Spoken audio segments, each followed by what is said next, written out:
네, 이번 시간은 아젠다 대 프레임 시간입니다. 예고해드린 것처럼 다양한 이슈들 깊이 있는 시각으로 풀어보는 시간인데요. 서강대 신방과 유현재 교수님 모셨습니다. 안녕하십니까? 네, 안녕하십니까? 네, 선문대 신방과 황근 교수님 모셨습니다. 안녕하십니까? 네, 안녕하세요. 자, 저희가 오프닝에서 권성동 원내대표의 목소리를 들려줬는데요.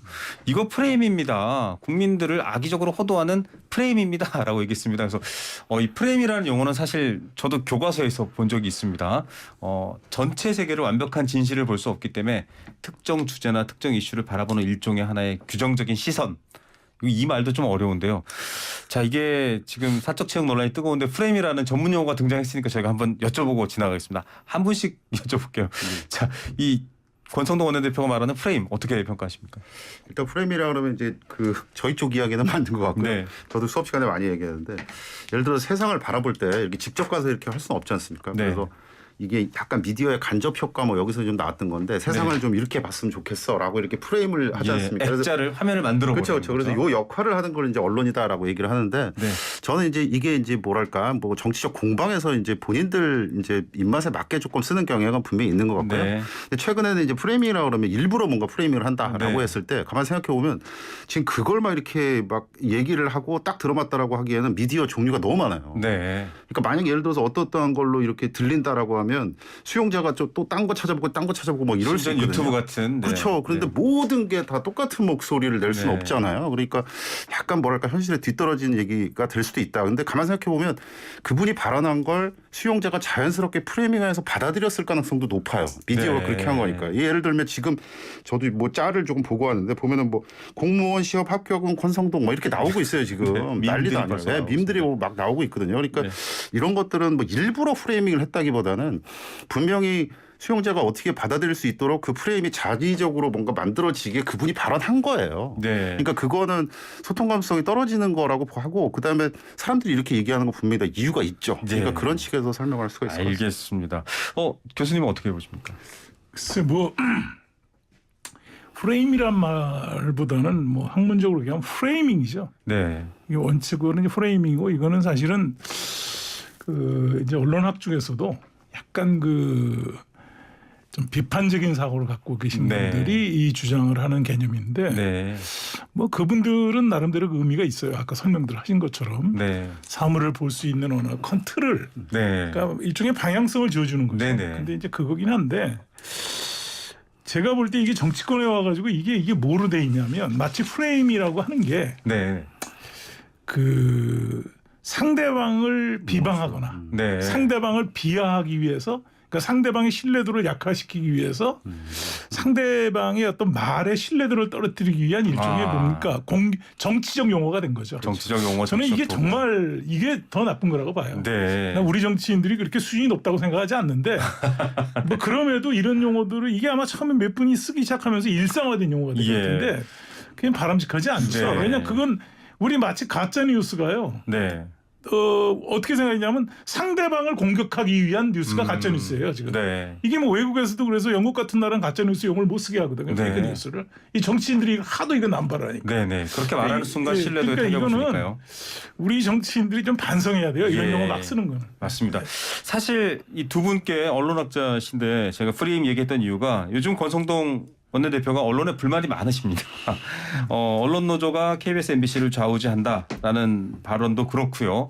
이 자체 때문에 사실 언론을 애들러 비판하는 의미로도 프레임이라는 단어를 썼기 때문에 저희가 앞서 모두에 물어봤습니다. 그런데 이게 뭐 언론 노조, 민주노총 뭐 이런 얘기를 기자들하고 설전도 했다고 해요. 물론 뭐 정치인으로서 자신의 유불리를 따질 수는 있겠지만 이게 좀 뭐랄까요? 이렇게 제품이 아니라 제품 설계도를 보는 것 같이 이런 얘기들을 오고 가면서 뭔가 사실이 더 왜곡되지 않을까 우려하는 분들도 있을 것 같은데요. 이건 황 교수님부터. 일단요. 그 전제를 하나 해야 될 건 뭐냐면 네.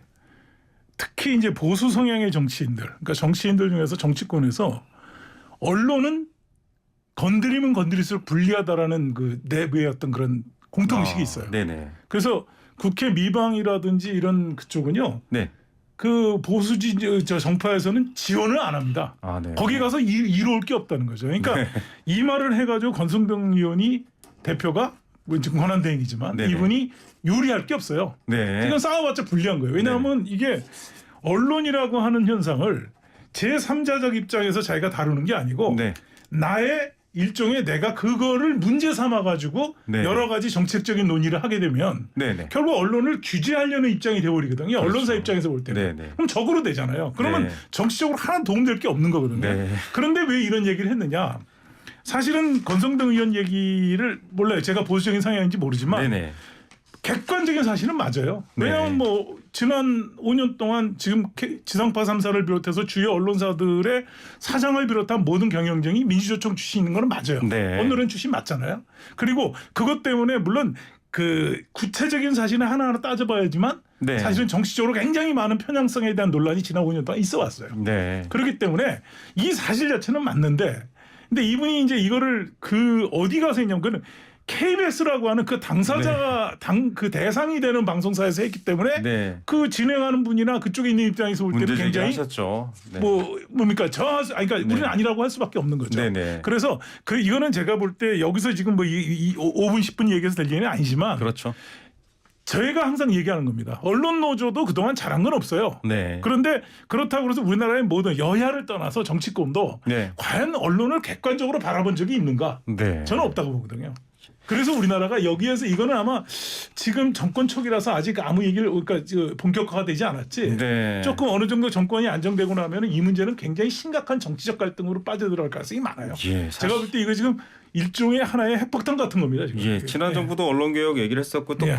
그 오래전에는 권한 유착이라는 것들도 예. 사실 흔했었죠. 어떻게 보십니까, 유 교수님? 물론 공영방송과 관련돼서 이제 그 자유로워져야 되는데 그거를 법적으로 정비하지 못한 건 민주당이 책임이 있다는 건 저도 알고 있습니다. 근데 교수님 아까 말씀하신 게 참 재밌었는데 이 부분에 보면 이제 건드리면 안 된다라고 생각하는데 또 하나 이제 그 제가 권성동 의원 대표죠. 이분이 네. 얘기한 것 듣고 느꼈던 게 뭐냐면 장악의 대상으로 생각을 하는구나. 언론을 장악의 보수 대상으로 정권은 본다. 뭔가 그런 DNA가 있구나라는 생각이 좀 들어서 걱정이 됐어요. 그러니까 이 말은 제가 좀 꼬아서 들었는지 모르겠습니다만 네네. 좌지우지가 되고 있다라고 얘기는 한 건 뭐냐면 이제는 우리 정권이니까 공영방송이 우리 편이 됐으면 좋겠는데 안 돼서 짜증나 뭐 이런 것처럼 들렸어요 저는. 네. 그러니까 이게 좌지우지라고 하고 그다음에 이게 좌지우지를 좀 쉽게 말하면 장악이라는 말이지 않습니까? 그러면 네.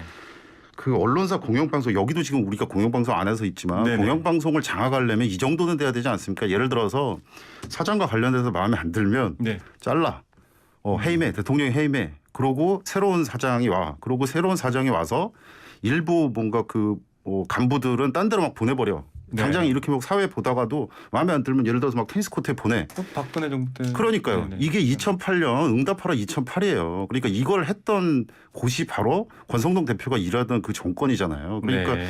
이 부분에 있어서 물론 아까도 말씀드렸지만 민주당 이 전 정권에서 뭔가 법제와 관련돼서 게을리한 건 사실이지만 이 정도 장악이나 뭔가 이런 용어가 험하게 나오려면 2008년에 지금 10년 정도밖에 안 된 거예요. 우리 다 지금 알고 있어요. 그리고 뭐 우리가 다 경험했습니다마는 네. 녹음 파일까지 우리가 다 들었잖아요. 네네. 홍보수석이 전화해가지고 세월호 그렇게 보도하면 안 되지라고 했던 네네. 그런 걸 KBS. 장악이라고 하는 거예요. 그런 네. 걸. 그러니까 이 부분에 있어서는 굉장히 어폐가 있고 국민들 눈높이에도 분명히 이건 받아들이기 힘든 거라고 생각하고 이거는 일종의 공영방송에 대해서만이 아니라 모든 언론사에게 선전포고하고 이건 선을 넘었다고 생각해요. 선을 넘었다. 네, 이건 자, 뭐 두 분은 전문가시고 특히 영국도 그렇고 독립성, 언론의 독립성과 또 객관성을 위한 자기 자정 능력 이런 걸 요구합니다만 잘 안 돼요. 결국은 언론 장악하겠다는 의도도 계획도 아니다라고 권성동 대표가 얘기를 했습니다만 또 이렇게 해석하고 과거도 사례가 있었기 때문에 좀 비판하기도 하거든요. 어떻게 보십니까, 교수님? 아까 앞에 교수님 말씀하신 걸 좀 얘기하자면요. 실제 그러면 문재인 정부는 안 했는데 사실은요. 네. 그냥 한 예를 하나 들어드리죠. 문재인 정부가 들어와 가지고 지상파 3사에 무슨 그 진실과 뭐 미래위원회 무슨 위원회가 많았어요. 네. 그 이제 거기서 이제 많은 사람들을 일종의 처벌을 했습니다. 뭐 처벌을 한다기보다도 하여간 뭐 퇴출을 시키기도 하고 네네. 뭐 징계도 하고 다른 부서로 보내고 했는데 아까 무슨 뭐 테니스 코트라고 그랬는데 뭐 소품실에도 했던 분도 있습니다. 네. 근데 어떤 분 한 분이 한 작년인가요? 저한테 와서 자기 우연한 자리에 같이 있는데 네네. 이 양반이 보도국에 상당히 그 간부였어요. 네. 근데 이 정부 들어와서 무슨 이런 위원회에서 이 양반을 적폐로 이제 딱 결정이 되니까 자리를 민평 기자로 발령을 내면서 그 편집국의 제일 가운데에다가 딱 앉혀놓고 나머지 직원들이 돌아가서 보게끔 자리에 앉혀놓은 거예요. 네. 그러니까 이분이 그러니까 결론은 뭐냐면 그분을 감시하겠다는 것보다도 그냥 알아서 나가라라는 거였다는 거예요. 네. 자기가 너무너무 네. 그렇게 앉아 있으면서 이렇게 굴욕적인 걸 처음 봤다는 거예요. 그러니까 그럼 뭐 내가 이 정부만 그랬냐, 과거 정부 잘했냐 이런 건 아니고요. 네네. 이런 보복전을 계속 벌렸어요. 다만 지난 정부, 이 문재인 정부의 가장 큰 문제는 뭐냐면 과거의 정부는 그것이 정권과 직간접적으로 직접 연결이 돼 있었어요. 네. 그것이 또 많은 부분이 아까 얘기한 대로 드러나기도 했어요. 네네. 지난 문재인 정부 5년 동안에 이걸 언론 노조가 대행했거든요. 네. 이것이 이른바 클라이언텔리즘이거든요. 우리가 흔히 얘기하는 후견인주의예요. 네. 정치 권력과 노조가 대행해서 일종의 새로운 형태의 조합주의 통제 방식인데 이런 걸 하다 보니까 이제 언론 노조가 이 새 정부 입장에서 볼 때는 과거에 정부가 한 거에 대한 직접적인 거는 지금 어떻게 할 수가 없잖아요. 네. 근데 언론 노조가 해왔기 때문에 거기하고 투쟁하게 되는 거죠. 그러니까 네. 이게 실제적으로 아까 프레임이란 말 얘기했지만 이게 전선 자체가 애매해지는 경우가 나타나요. 네. 이게 지금 그래서 여기에 문제 있고 계획이냐 문제는 조금 얘기하다면 이런 겁니다. 이거는 그냥 뭐 무슨 객관적으로만 제가 이 말씀을 드리면 이래요. 지구상의 어떤 정치인도 어떤 정파도 언론을 자기 편으로 만들고 싶지 않아 하는 사람은 없어요. 네. 그런데 그런 욕망은 누구나 다 가지고 있습니다. 네. 그러나 사실 지금 그걸 할 수가 없잖아요. 그렇죠. 아마 그리고 이게 민주주의가 성숙되면 될수록 그걸 노골적으로 할 수가 없거든요. 그러니까 네. 계획이 없는 건 맞아요. 네. 계획을 할 수가 없죠. 지금 무슨 방법으로 계획을 할 수 있겠어요. 지금요. 언론사에 속해 있는 제 개인의 입장으로서 저희는 항상 불가근 불가원 적당한 이 비무장지대 거리가 있어야 된다고 생각을 하는데 그렇지 않습니다. 언론계 내부에서도 권력을 향한 욕망을 가진 사람들도 있고. 그렇죠. 그런데 이제 조합주의라는 거는 좀 낯설게 등장했습니다. 지금 교수님 지적하셨는데 이 정권이 바뀌고 언론의 어떤 일종의 내부의 정리정돈이랄까요? 뭔가 이렇게 변화가 있을 때 사실 사원들의 구성체인 노조들이 나서기도 하잖아요.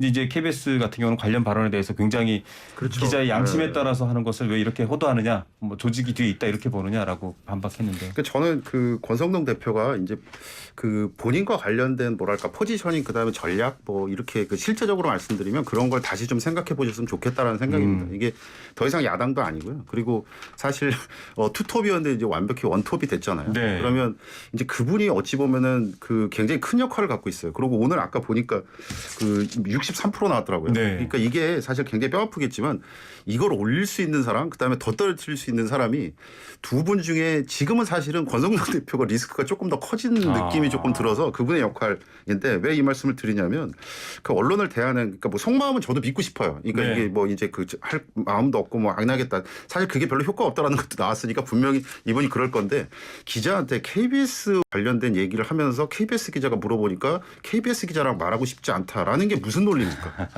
그렇잖아요. 그러면 누가 물어봐야 돼요 옆에서. 그러니까 이런 거랑 그다음에 또 네. 하나가 누구냐? 소속내 이게 제일 치사한 거 아닙니까?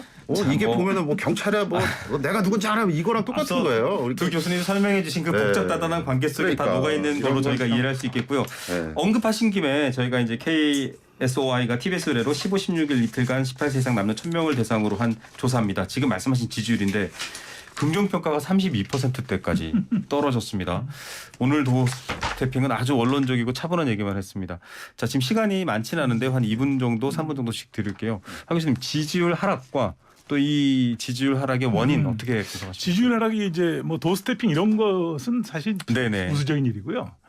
지금 문제는 뭐냐면 지지율이 그 자기를 지지했던 사람들이 빠져나가고 있는 거거든요. 그러니까요. 그러니까 그게 대통령으로서 버블이 됐던 게 빠져나가는 게 아니고 근데 이 빠져나가는 이유가 뭐냐면 그 지지층 입장에서 볼 때는 이게 지금 현 정부의 가장 큰 불만은 바로 그겁니다. 왜냐하면 자 보세요. 쉽게 생각할까요? 인사 문제를 한번 들 수 있어요. 들어왔는데 과거의 문재인 정부의 특징은 그 사람이 좀 문제가 있더라도 지지자들은 계속 지지를 했어요. 지지율이 안 네. 떨어졌어요. 문재인들도. 왜 그러냐? 저 사람 우리 편이거든요.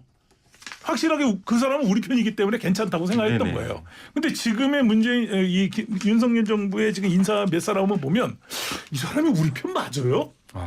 이거 어디 있던 분이에요, 저분? 같이 보면 아 옛날에 뭐 개인적으로 친했나 보네요. 이런 식이 되는 거예요. 네. 그러다 보니까 내부의 지지자들이 아 이거 내가 지금 과연 왜냐하면 이게 몰빵을 하는 그런 어떤 지지자가 아니거든요. 예. 나 마음에 안 들어. 거기다가 이 사람들이 그렇게 들어온 사람들에게 상당 부분이 일부는 개인 비리가 막 나오는 거예요. 예. 그러니까 그러면 내가 도대체 그때인 재난 정부하고 지금 이 정부하고 뭐가 달라? 그렇게 되면 이제 지지 강도가 떨어지는 거거든요. 그러니까 지금 보면은 압도적으로 지지율이 나빠지는 거는 어차피 윤석열 대통령은요. 야당 후보하고 거의 동수의 투표율을 가지고 당선된 분이에요. 예. 그러니까 절반 이상의 지지율을 얻는 게 쉽지가 않아요. 네. 그런데 거기서 지금 빠져나가는 중이니까 그리고 야당 지금 그 문재인 대통령을 원래 지지하지 않았던 사람들은 나쁜 점수를 줄 수밖에 없고 자기를 지지했던 사람들도 별로 썩 좋은 점수를 안 네. 주니까 확 떨어지는 거죠. 예. 그게 지금 30%대로 떨어졌다고. 부정평가 63.7%입니다. 맞지 않을 텐데. 찍은 분도 예. 제가 되겠어요. 뭐 저희 영역에서 조금 몇 가지 말씀드리면 빠르게 좀 말씀드리면 첫 번째는 그 대통령이랑 그 대통령실에 있는 그 참모들이 소통을 너무 우습게 봤어요. 네. 그거는 교수님도 그렇고 저도 그렇고 평생 똑같습니다. 이렇게 메시지를. 열심히 해야지만 네. 소통이 되는 건데 이게 약간 어퍼컷의 뭔가 변수가 됐던 것 같아요. 네. 어퍼컷 이렇게 하니까 사람 너무 좋아했거든요. 그러니까 이게 소통이라고 약간 착각하신 것 같고 소통은 사실은 제일 하지 말아야 될 게 예를 들어서 이런 겁니다. 회사에서 소통을 전혀 모르는 사람이 소통하라고 그러니까 야 우리 얘기 좀 하자 이러고 소통인 줄 알아요. 네. 1시간 내내 얘기하고 막. 근데 이런 부분이 계속해서 보이고 도어스태핑이라는 굉장히 좋은 채널을 발견했음에도 불구하고 그 안에 컨텐츠라든가 막 이런 것들에 대해서 네. 따라주지 않았다라는 거. 그다음에 두 번째는 누가 뭐래도 저는 뭐 저도 그랬지만 이 3사라고 하더라고요. 네. 도사, 검사, 인사 이게 문제였어요. 이것과 관련해서 질문을 얼마나 많이 했습니까 그렇죠. 국민들이. 이게 예를 들어서 도사와 관련된 거 이거는 굉장히 심각한 게 최근에 보면은 뭐 쇼트라든가 막 이런 데 보면 갑자기 작년에 없었던 무슨 뭐 법사 뭐 이런 것들 밈 엄청 많았어요. 네. 그러니까 이게 다 무엇 때문에 일어났겠는가라고 네. 하면 누가 와서 솔직하게 얘기를 좀 했으면 좋겠는데 그런 거 아무것도 안 했어요. 네. 그리고 검사 인사 이것도 마찬가지고. 그리고 저는 여타 그 스태프 있지 않습니까? 네네. 이 사람들 저는 굉장히 좀 혼나야 된다고 생각해요. 왜 그러냐면 지금 도어 스태핑과 관련돼서 과부하가 걸렸어요. 가만 생각해 보세요. 우리가 식당 가가지고 누구랑 막 이렇게 항의하고 막 그러는데 아르바이트생이나 누가 나와서 막 이렇게 얘기하고 하는데 갑자기 사장이 나와서 얘기해요. 그 다음부터는 사장이 나와야 얘기가 돼요.